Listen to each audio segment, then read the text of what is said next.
संघर्षों के आयामों से इतिहास बना करते हैं, संघर्षों के आयामों से इतिहास बना करते हैं। जिस ओर जवानी चलती है उस ओर जमाने चलते हैं। यानी कि युवा राष्ट्र अगर आगे बढ़ेगा तो वो कहीं पर भी किसी भी परेशानी में, किसी भी चुनौती का सामना कर सकता है।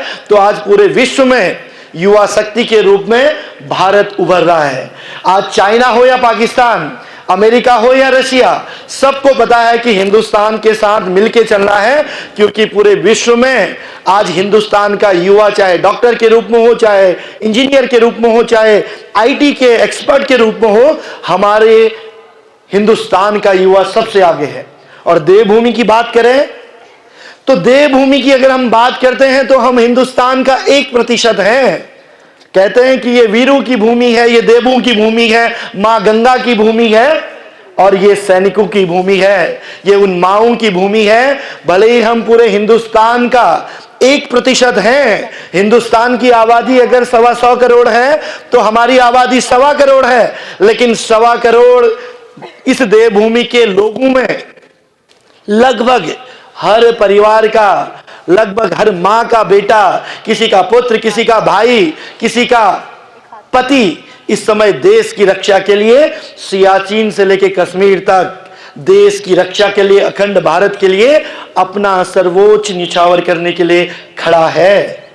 हम अभी बैठे हैं ना, ठंडा लगा होगा, सुबह प्रॉब्लम भी होती है आधे घंटे बैठने में। आप सोचिए, इसमें से जिनके पापा आर्मी में हैं, सोचिए जिनके भैया आर्मी में हैं, सोचिए जिनके परिवार के चाचा दादा इस समय डिफेंस में हैं, तो माइनस डिग्री में सियाचिन में या चाइना बॉर्डर में या पाकिस्तान बॉर्डर में कितनी ठंड होगी। हम मिट्टी कंकड़ पत्थर में बैठ के आसमान में उड़ना जानते हैं, वो सियाचिन में बैठ के हवाओं के रुख को मोड़ना जानते हैं। जब आतंकवादी लोग घात लगा के हिंदुस्तान को नेस्तनाबूद करने की बात करते हैं, जब आतंक के वो सरगना जो हमारी युवा पीढ़ी को नष्ट करने की बात करते हैं, तो उस समय वही देश के सैनिक, वही योद्धा, वही देवभूमि के आपके भाई पिता देश की रक्षा के लिए अपना बलिदान भी कर देते हैं, ताकि हमारे इस विद्यालय में पढ़ने वाला बच्चा सुरक्षित रहे, ताकि कल हमारा भविष्य उज्जवल रहे, ताकि आज हमारा सुरक्षित रहे। इसलिए वो अपना कल बलिदान कर देते हैं।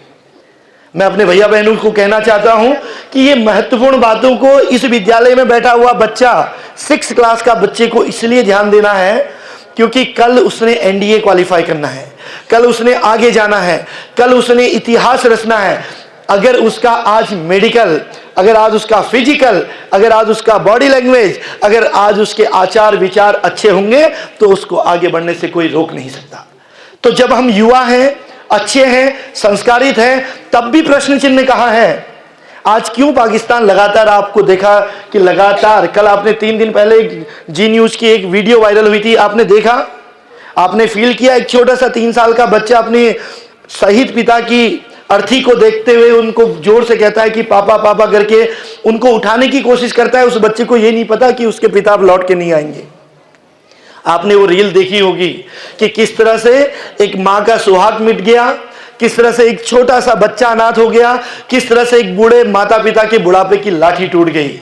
आज आतंकवादियों को सबसे ज्यादा अगर कहीं से फंडिंग होती है, आतंकवादियों को सबसे ज्यादा अगर ताकत कहीं से मिलती है, अगर आज आतंकवाद को सबसे ज्यादा कहीं से बढ़ावा मिल रहा है, तो वो आतंक का सबसे बड़ा हथियार जिससे इस विद्यालय के भैया बहनों को लड़ना है, जिसके लिए मैं भी यहां पर आया हूं, मैं केवल ये सजग करने के लिए आया हूं। अगर आतंकवाद को नष्ट करना है तो हमें नशे रूपी आतंक के हथियार को नष्ट करना होगा।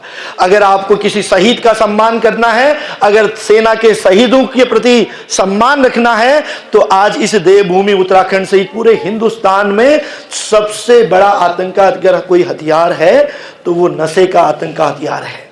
ये नशे का आतंक का हथियार आता कहां से है?